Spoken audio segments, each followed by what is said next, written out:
Bienvenue sur les podcasts de Tech 15, le regroupement des entraîneurs de rugby. Cette semaine, nous vous proposons de réfléchir à l'évolution du jeu côté masculin et côté féminin. Loin de nous l'idée, bien sûr, d'établir une hiérarchie entre les deux, mais plutôt d'analyser leur identité, leurs différences, mais aussi leurs ressemblances. Au plan du jeu, certes, mais également de la préparation physique, du suivi médical, du rythme des entraînements et bien entendu du management. Pour en parler, Didier Retière, ancien directeur technique national de 2014 à 2022 au sein de la Fédération française de rugby, aujourd'hui directeur du développement sportif au sein de l'AS Clermont-Auvergne. Et Nicolas Tranier, entraîneur des avants du club de Blagnac, qui évolue en élite 1 féminine et qui est aussi entraîneur de l'équipe de France féminine des moins de 20 ans. Avant d'entamer le débat, un mot sur vos parcours respectifs d'entraîneurs. Nicolas Tranier tout d'abord. Bonjour, mon parcours d'entraîneur a débuté sur une école de rugby d'un quartier toulousain en Montaudran, pour après évoluer sur l'encadrement des équipes de jeunes au Stade Toulousain pendant environ 14 saisons, et sur la fin en parallèle sur un effectif senior en Fédéral 3 ou Fédéral 2 à Balma, pour maintenant être aujourd'hui depuis 2016 à la tête de l'équipe du Blagnac rugby féminin. Didier Retière, retour en club après plus de 20 ans à la Fédération française de rugby, où vous avez piloté le nouveau projet de la filière de formation. Pourquoi ce choix ? J'avais besoin d'un nouveau challenge. Je pense que j'avais fait le tour un peu de la fédération, de tous les projets. Et puis voilà, c'est l'histoire d'une rencontre aussi avec le président du club, l'entraîneur. Et bon, voilà, ça m'a tenté d'aller relever ce nouveau défi à Clermont. Alors première question, êtes-vous d'accord avec l'idée que le rugby est un sport en constante évolution, et si oui, pourquoi ? Nicolas Tranier. Le rugby évolue, il y a qu'à voir aussi en parallèle ou en complément l'évolution des règles, ne serait-ce que par rapport à la mêlée, puis en suivant par rapport au jeu au sol, où il y a une remise en question généralement presque tous les ans, et avec des règles expérimentales sur les championnats dans l'hémisphère sud qui arrivent dans l'hémisphère nord, et ce qui permet du coup de faire évoluer aussi notre rugby. L'entraîneur doit rester donc perpétuellement en éveil, Nicolas. Oui, tout à fait. Déjà être au courant de l'apparition des nouvelles règles, de se documenter, de voir comment s'adapter les équipes qui font cette expérimentation, et après s'adapter par rapport aussi à son effectif et voir comment on peut faire évoluer et s'adapter au mieux à ces changements. Didier Retière, le professionnalisme a aussi tout bousculé un peu, non ? Tout bousculé, il a mis un nouveau contexte, c'est-à-dire qu'évidemment on a des joueurs qui s'entraînent de manière assez conséquente, et puis il y a beaucoup de compétences autour des équipes, ce qui fait que en fait oui, on a beaucoup développé les compétences individuelles des joueurs. On le voit, la technique, la préparation physique, et il suffit de comparer des matchs qui parfois ont 7-8 ans d'écart, et on voit que le changement est incroyable. Et par conséquent, cette évolution se vérifie chez les filles comme chez les garçons, Didier ? Oui, et je pense que en effet, on assiste à aussi une évolution de l'entraînement.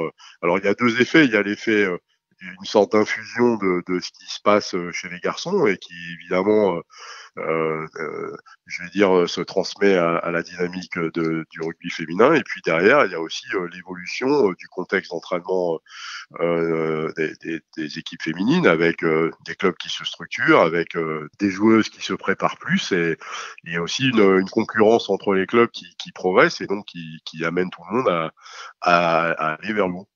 Évolution est-elle synonyme de progrès, Nicolas ?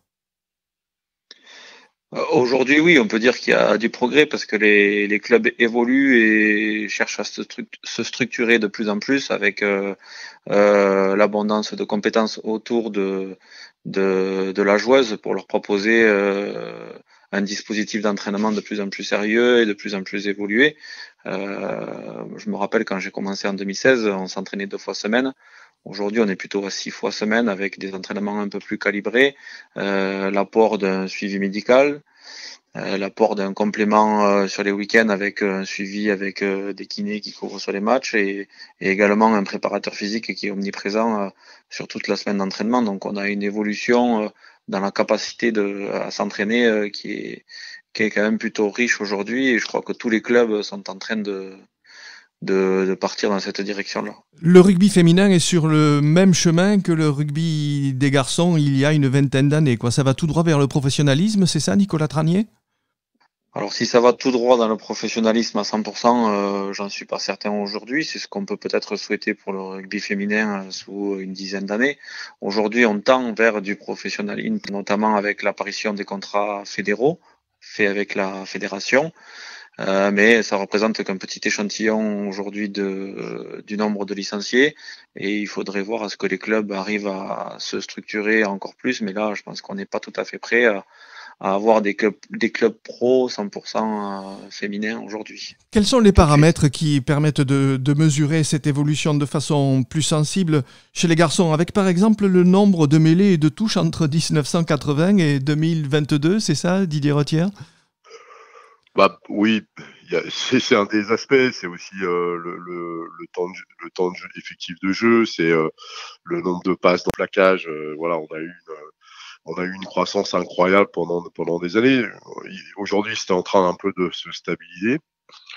Et voilà, en fait, ce qui est intéressant, c'est que le rugby évolue sur deux aspects, c'est la sécurité et le spectacle. Et en fait, en fonction des décisions qui sont prises par rapport aux directives de l'arbitrage, il y a des effets qui se produisent sur le jeu. Et en fait, qu'on va derrière essayer de rééquilibrer, parfois en modifiant à nouveau les règles. Et c'est ça qui est intéressant. Aujourd'hui, on est dans la redécouverte en fait de la pression. Aussi bien pour l'équipe qui est en possession de la balle que sur la pression défensive. Le fait d'avoir eu plus de potentialité pour les gratteurs sur les turnovers dans la situation plaqueur-plaqué, ça a amené en fait les équipes à moins jouer dans leur camp. Et on a eu une augmentation du jeu au pied. Donc en fait, on a le jeu qui évolue comme ça en fonction des règles et qui, comme l'a dit tout à l'heure Nicolas, qui amène les entraîneurs en fait à s'adapter et à faire évoluer le jeu de leurs équipes. Donc voilà, c'est pas forcément un progrès tout le temps. Il y a des moments, je pense que le jeu peut-être est un peu moins spectaculaire qu'à d'autres moments, mais voilà, c'est comme ça. Par exemple, un truc incroyable, c'est aujourd'hui le côté qui a été très dur sur les plaquages hauts et le jeu dangereux, ça a amené un vrai changement de comportement et aujourd'hui on voit que les attitudes des joueurs sur le terrain se sont complètement transformées. Ouais. Le rugby féminin est plus jeune que celui de leur homologue masculin, hein, on le sait, c'est évident, mais on a le sentiment que l'évolution est très nette depuis les années 70, où on a assisté aux premières rencontres. Alors vous étiez trop jeune à l'époque pour le voir, mais moi je l'ai vécu, et donc c'était un rugby de tranchée qui n'avait rien de spectaculaire. Ça a évolué très vite en fait, Nicolas Tranier. Oui, je pense que avec l'engouement de la Coupe du Monde en France 2014, si je dis pas de bêtises, on a eu une abondance de nouvelles licenciés. La fédération qui a aussi mis les moyens pour ouvrir des académies, pour proposer de la pratique féminine de plus en plus. Et du coup, plus on prend l'activité jeune, plus on progresse et plus on a des joueuses de qualité qui permettent de faire évoluer le jeu. Et je pense que entre les années 70 que j'ai pu ne pas connaître et aujourd'hui, on a un temps de jeu effectif qui est quand même beaucoup plus élevé. Qui se rapproche de celui des garçons ? Après, ça va dépendre des rencontres. Si on prend les dernières rencontres de phase finale, on est sur du 35 minutes de temps de jeu effectif. Oui. Est-ce que cette Coupe du Monde féminine qui se déroule en ce moment en Nouvelle-Zélande va vous servir à vous en termes de réflexion sur le jeu et des secteurs d'évolution que vous appliqueriez à Blagnac, qui est votre équipe de France des moins de 20 ans, bien sûr ? Par rapport à l'équipe de France moins de 20 ans, bien évidemment, puisque la volonté quand même des équipes de France est de produire un projet de jeu dans l'esprit bleu, donc dans de la continuité, retranscrit après sur le club de Blagnac par défaut un petit peu, puisqu'en plus de ça, on est quand même un bon pourvoyeur de joueuses de l'équipe de France. Aujourd'hui, on en a 9 et on en est très heureux et très fiers. En effet. Donc forcément qu'on aura des retombées par rapport à ce qui peut se proposer aujourd'hui sur la Coupe du Monde. En quoi la mixité qui est aujourd'hui à l'ordre du jour, que ce soit dans les académies, on le rappelle, 18 sur 25 sont mixtes, et bientôt dans les centres de formation, en quoi cette mixité peut-elle faire progresser plus rapidement le jeu féminin ? Et inversement, je dirais, dans quel domaine les filles peuvent, elles aussi, en côtoyant les garçons, les influencer dans leur conception du jeu ? Alors, dans la conception du jeu, les garçons ont beaucoup plus de rugby que les filles aujourd'hui, donc elles peuvent s'enrichir de leur pratique rugby, du sens du jeu que les garçons peuvent avoir, et surtout génétiquement parlant, un garçon potentiellement peut aller plus vite qu'une fille, donc les joueuses, quand elles sont confrontées à des garçons, sont obligées de faire les choses beaucoup plus rapidement dans la prise de décision, dans la perception des espaces libres, ce qui permet de sortir de sa zone de confort et d'élever le niveau de jeu et de pratique de nos jeunes joueuses. Cette mixité voulue par la FFR place les jeunes filles dans la filière de haut niveau jeune et pourrait avoir très vite des effets positifs selon vous, Didier Retière ? On les a déjà eu, les effets positifs. C'est-à-dire qu'on se retrouve avec des jeunes filles, et je pense Nicolas pourra le confirmer, mais des jeunes filles de 18 ans qui quasiment challenge les filles de l'équipe de France. C'est-à-dire que voilà, elles ont eu une sorte de préparation très forte, et évidemment là on a une arrivée assez importante de très jeunes joueuses qui sont d'un très très bon niveau. Et voilà. Et ce que je trouve moi vraiment intéressant dans la mixité, c'est que évidemment ça sollicite les filles parce que comme Nicolas l'a expliqué, ça crée un environnement qui est un peu plus difficile que d'habitude pour elles. L'autre chose qui est intéressant, c'est que pour les garçons, en fait, les filles sont très concentrées, très motivées, très investies. Et quelque part, ça les oblige aussi à rentrer d'une manière très concentrée dans les situations d'entraînement. Ils sont challengés parce qu'ils veulent pas non plus passer pour des nuls en face des filles. Et ouais, nous, on a lancé ça avec le centre de formation. Là, aujourd'hui, on travaille centre de formation, on fait une séance ensemble de techniques individuelles avec les filles de Romagna toutes les semaines. Et en fait, le retour des coachs des garçons, c'est eux aussi sont satisfaits de la qualité qu'il y a dans le travail en mixité. Ouais. Donc c'est ça qui est intéressant, parce que souvent on a les garçons qui ont l'impression de faire leur bonne œuvre en disant on va aider les filles et elles seront contentes. Mais je crois que c'est en fait très positif pour l'ensemble des joueurs et des joueuses. On dit que les filles sont plus curieuses dans la compréhension du jeu. Chaque fois qu'un entraîneur leur demande de faire quelque chose, elles sont tout de suite en train de demander mais pourquoi tu veux nous faire ça ? Vous le vivez ça, Nicolas ? Oui, tout à fait.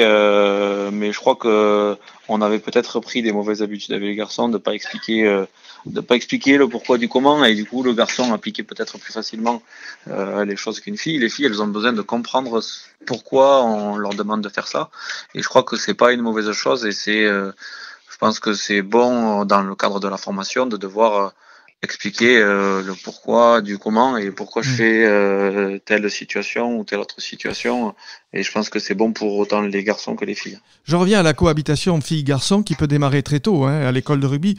Quand on interroge Laure Sansu sur son parcours de formation, c'est ce que je viens de faire récemment, la demi de mêlée du 15 de France évoque immédiatement l'école de rugby de son village où elle a grandi seule au milieu des garçons.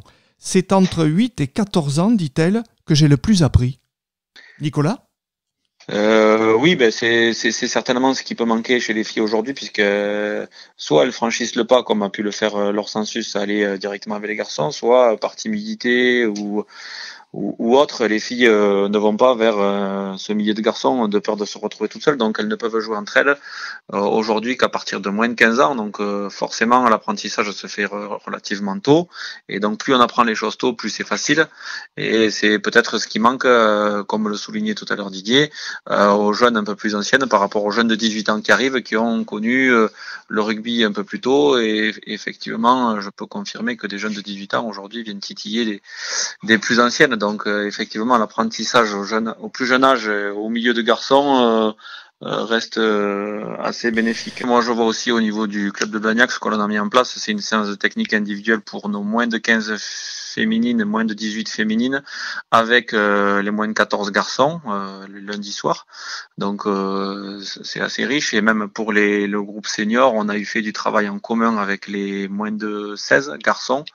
Voilà, mais comme le soulignait tout à l'heure Didier, chez les garçons, ça leur demande un peu plus d'application parce que les filles ont quand même la capacité de rentrer très vite de manière concentrée dans la séance. Et à contrario, quand il faut, sur la partie, on va dire, sur la touche, quand il faut lire un dispositif adverse qui va très probablement un peu plus vite que nous, ça nous sort de la zone de confort et ça nous permet d'être beaucoup plus en alerte côté féminin. Et pareil sur le jeu de ligne de trois quarts, il y avoir peut-être de la lecture de jeu peut-être un peu plus rapide chez les garçons, et pour déstabiliser le dispositif des garçons, à nous de prendre des décisions aussi plus rapides côté féminin. Donc cette mixité va nous permettre une évolution ou de progresser certainement sur certains points un peu plus vite. Jusqu'à quel âge peut-on faire jouer ensemble et s'entraîner ensemble, filles et garçons? Est-ce qu'il y a un âge limite? Alors pour jouer, c'est jusqu'au moins de 15 ans, elles peuvent jouer avec les garçons. S'entraîner, aujourd'hui, on fait attention avec les mineurs et les majeurs, mais après, il peut y avoir de la mixité dans l'entraînement. Il ne me semble pas qu'il y ait de contre-indication. Alors, les grands rendez-vous internationaux, comme une Coupe du Monde, permettent de voir un petit peu l'évolution du jeu. Ces rendez-vous sont probablement des marqueurs de l'évolution. Didier, vous avez été entraîneur adjoint des avants du 15 de France en 2011, aux côtés de Marc Lièvremont. En un peu plus de 10 ans, qu'est-ce qui a changé dans le jeu des avants chez les garçons? Je pense beaucoup plus de polyvalence, plus de mouvements, déplacements, des joueurs encore plus athlétiques que ce qu'on avait à l'époque. Voilà, je crois qu'on on a eu un gain à la fois de puissance, de technique sur l'ensemble des joueurs. Et on a des postes qui se sont transformés comme les postes de deuxième ligne. On voit aujourd'hui des joueurs quasiment avec des performances de troisième ligne de l'époque, quoi. Donc, je trouve que c'est une polyvalence au sein des avants avec des joueurs qui sont sauteurs, qui vont être des porteurs de ballon, ou des joueurs défenseurs. Et en fait, on a moins cette séparation peut-être qu'on avait par le passé entre les deuxièmes lignes et les troisièmes lignes. On est venu sur quelque chose de beaucoup plus avec beaucoup plus de polyvalence. Ouais, les avants auraient progressé plus que les trois quarts, d'une certaine manière? Je pense qu'on est revenu... Ils se sont athlétisés un peu, c'est ça? Ouais. Ça, c'était déjà le cas sur les trois quarts. Et on est revenu aussi sur beaucoup de techniques, sur le jeu aérien, chez les trois quarts, jeu aérien, jeu au pied de plusieurs joueurs dans la ligne. On a les 9, les 10, les 12 qui jouent au pied, alors que c'était souvent réservé au numéro 10 à l'époque, majoritairement. Aujourd'hui, on parle beaucoup du jeu de dépossession, ce qui se traduit d'ailleurs par du ping-pong de jeu au pied interminable. Vous diriez, on en a déjà un petit peu parlé en amont, mais vous diriez évolution ou régression? Non, ça revient, c'est cyclique en fait. Du ping-pong rugby, on en a eu il y a 10 ans. Voilà, donc on a des phases comme ça. En fait, c'est lié à la nécessité enfin en tout cas la volonté des équipes de jouer dans le camp adverse. Et c'est un des alors des possessions. En fait, ça traduit que dans le rugby, ce qui est le plus important, c'est de mettre la pression sur l'adversaire. et que malheureusement quand on a la possession du ballon, si on n'est plus capable d'avancer en portant le ballon, eh bien on est dans une situation où on met plus de pression et donc on va subir et souvent on subit, soit en perdant la balle, soit en prenant une pénalité, etc. Donc en fait, c'est d'anticiper le moment où on va perdre en fait cette pression en portant la balle pour continuer à mettre de la pression en mettant le ballon dans un espace libre ou en mettant le ballon sur un joueur au pied et puis mettre une grosse pression à l'équipe adverse, c'est-à-dire maintenir en fait cette pression même si on n'a plus la balle. Et je crois que c'est ça et c'est vrai qu'en France c'est assez culturel et on a un peu tendance à penser qu'on joue que quand on a le ballon. Et vous, Nicolas, avec le 15 de France des moins de 20 ans, dans quel domaine allez-vous chercher à les faire progresser? Dans le jeu au pied, par exemple, qui est un petit peu déficitaire chez les femmes, c'est ça? Ben, c'est ce sur quoi j'allais en venir. Le jeu au pied côté féminin n'était pas forcément une arme trop utilisée. On peut voir quand même que sur la Coupe du Monde aujourd'hui, on a de plus en plus de jeux au pied.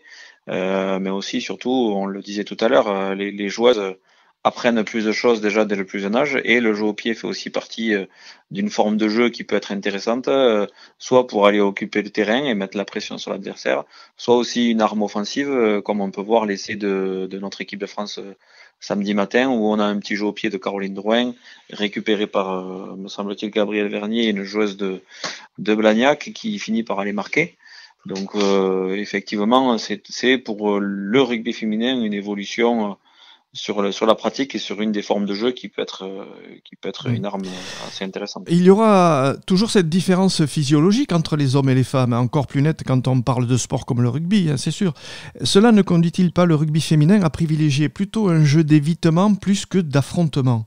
Nicolas. Effectivement, même si aujourd'hui on a aussi des joueuses qui physiquement, voilà, quand deux filles s'affrontent et qui sont du même gabarit, forcément que ça fait des étincelles. Mais il est vrai qu'aujourd'hui, dans le rugby féminin, on est plus dans une proposition du jeu d'évitement plus que d'affrontement, même si on a aussi son contraire avec des joueuses que l'on peut avoir en équipe de France comme Madou Soufal, qui est quand même physiquement assez intéressante et qui rivalise fort avec les joueuses de l'Afrique du Sud qui a rivalisé fort avec des joueuses de l'Afrique du Sud qui sont quand même très physiques et très dures dans la densité.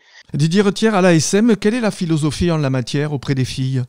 Par rapport au jeu? Oui, par rapport au jeu, par rapport aux objectifs, par rapport à cette évolution du rugby.